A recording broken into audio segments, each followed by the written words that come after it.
ഇനി കൊച്ചിയിലേക്കാണ്. ശബരിമല സ്വർണ്ണക്കൊള്ള കേസിൽ ഇടക്കാല അന്വേഷണ റിപ്പോർട്ട് ഇന്ന് SIT കോടതിയിൽ സമർപ്പിക്കുകയാണ്. ഇതുമായി ബന്ധപ്പെട്ട വിവരങ്ങളുമായി നിതിൻ അംബുജൻ ചേരുകയാണ് കൊച്ചിയിൽ നിന്ന്. Nithin, good morning.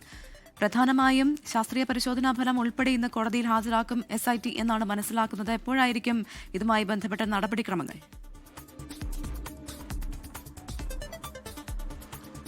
Pravitha, good morning. Sabarimala സ്വർണ്ണക്കൊള്ളയെ സംബന്ധിച്ചാണെങ്കിൽ ഒരു ഇടക്കാല അന്വേഷണ റിപ്പോർട്ട് നിന്ന് ഹൈക്കോടതിക്ക് മേൽ ഇന്ന് SIT സമർപ്പിക്കാൻ പോകുന്നത് കേസിനെ സംബന്ധിച്ച് നിർണായകമായ ഒരു ഘട്ടത്തിലാണ് ഉള്ളത്. കാരണം കേസുമായി ബന്ധപ്പെട്ട് കൂടുതൽ അറസ്റ്റിലൊക്കെ തന്നെ കടന്നിരുന്നു. കഴിഞ്ഞ ദിവസങ്ങളിലൊക്കെ തന്നെ തന്ത്രിയുടെ അറസ്റ്റ്, അതോടൊപ്പം തന്നെ വാജിവാഹനം, കൂടാതെ കൊടിമരം പുനഃസ്ഥാപിക്കൽ, ഈ അടക്കമുള്ള കാര്യങ്ങളൊക്കെ തന്നെ SIT ചില സംശയങ്ങൾ ഉന്നയിച്ചിരുന്നു. ഇതടക്കമുള്ള കാര്യങ്ങളെല്ലാം തന്നെ ഇന്ന് ഹൈക്കോടതിയുടെ മുന്നിലേക്ക് എന്തായാലും SIT സമർപ്പിക്കും. അതോടൊപ്പം തന്നെ എടുത്തു പറയേണ്ട ഒരു കാര്യം, ശബരിമലയിൽ നടന്നത് സ്വർണ്ണക്കൊള്ളയാണെന്ന് സ്ഥിരീകരിക്കുന്ന ശാസ്ത്രീയ പരിശോധന ഫലം കൂടി വന്നിട്ടുണ്ട്.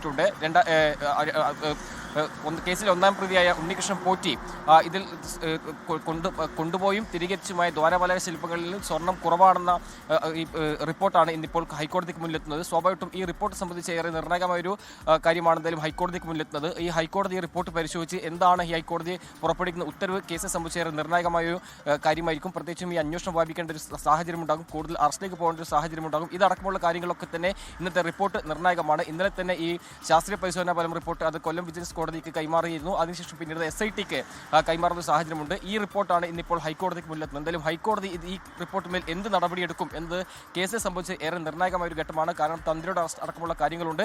കൂടാതെ ഈ വാജിവാഹനം അടക്കമുള്ള കാര്യങ്ങളൊക്കെ തന്നെ SIT സംശയങ്ങൾ ഉന്നയിച്ചിട്ടുണ്ട്. ഈ സംശയങ്ങൾ ഉൾപ്പെടെയുള്ള കാര്യങ്ങളൊക്കെ തന്നെ ഇന്ന് ഹൈക്കോടതിക്ക് മുമ്പാകെ തന്നെ ഈ അന്വേഷണത്തിന്റെ തൽസ്ഥിതി എന്താണെന്ന വിവരം ഹൈക്കോടതി അറിയിക്കും. അതിനുശേഷം ഒരു തുടർ നടപടിയിലേക്ക് എന്തായാലും SIT കടക്കുക.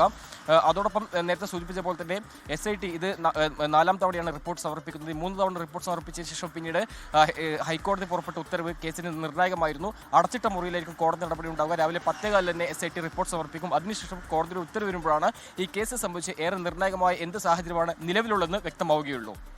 ലോകത്തെവിടെയായാലും ഏത് സമയത്തും 24 വാർത്തകളും ഓഗ്മെന്റഡ് റിയാലിറ്റി പാക്കേജുകളും എക്സ്പ്ലെയിനറുകളും വിശദമായി കാണാൻ ഞങ്ങളുടെ YouTube ചാനൽ നിങ്ങൾക്ക് സബ്സ്ക്രൈബ് ചെയ്യാം.